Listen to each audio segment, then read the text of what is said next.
This reading was done using the fairy tarot cards. So they do change the names of the swords, cups, pentacles and wands. So the Nine of Winter, first up, the Nine of Swords, that's the equivalent of the Nine of Swords. Three of Winter, the equivalent of the Three of Swords. Five of Spring, which is the Five of Wands, and the Two of Summer, which is the Two of Cups. In these videos, I explore life experiences and lessons. Sadly though, there doesn't seem to be a lesson being learned here. Rather, it's a cycle of making the same mistake over and over again. There isn't an actualization stage. So one thing I did notice straight off is that there are no major arcana cards. And this actually makes a lot of sense because I've noticed that there doesn't seem to be major arcana cards when there isn't a light bulb moment, when there's no revelation, and it's just a monotonous, soul-crushing cycle. So we can look at it a bit like that. There it goes, round and round and round. As I always do when I'm using the Fairy Tarot deck, I'll show a representation of these cards using a more traditional deck, which doesn't really sugarcoat anything. We'll start. First off, the Nine of Winter, the Nine of Swords. So here we go, a woman sitting in bed who is racked with fear.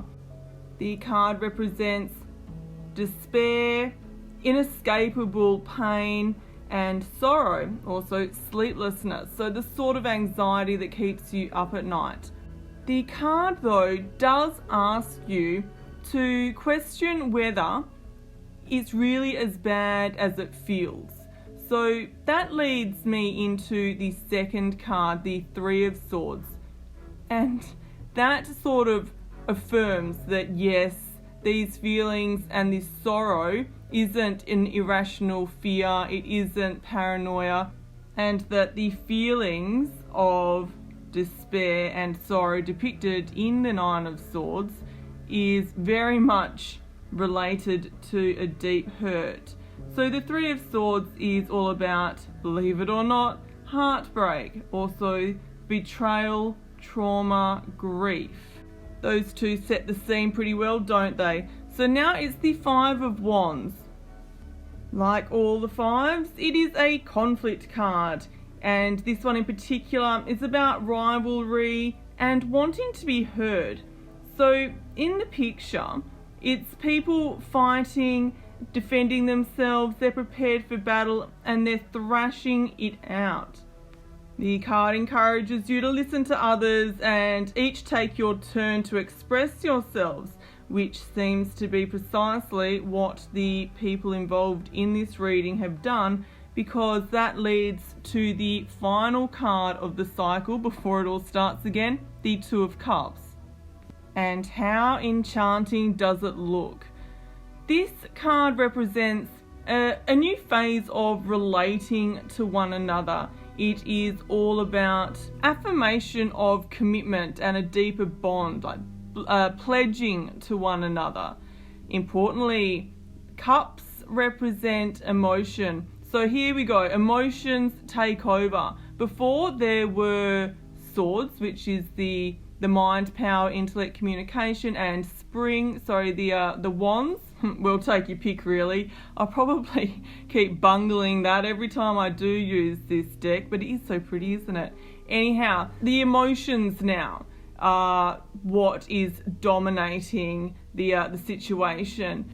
And cups are aligned with the element of water. So there's this, I get this feeling, this sense that they're just washing away the past and the hurt, really cleansing it, clearing it all up, drowning it out. Here are some other representations of the Two of Cups, just to reinforce the meaning behind it. So it really is a honeymoon phase. There's a lot of hope, warmth, they're being comforted by each other. There's a real sense of solidarity and harmony, the sort of harmony that they think they can only find with one another. The symbolism that you can see on the card on the left That is used in many versions of the Two of Cups. The lion and the wings, that represents the power of unity.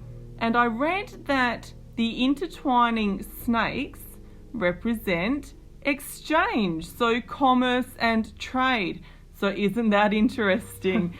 What I took from that, commerce indeed, to use a colloquialism, I thought, wow, they're selling out all right. And exchange, like exchanging your logic for this dreamy facade, a temporary emotional boost, you know. And check out the expression on that lion. Anyhow, lucky last, the house in the background. That is the idealism coming in. They're invested in one another because that is the future that they desperately want. It represents stability, security, and family. Anyhow, it doesn't have to end there though, does it? Because the cycle starts all over again. Not that we're going to follow that for a second time.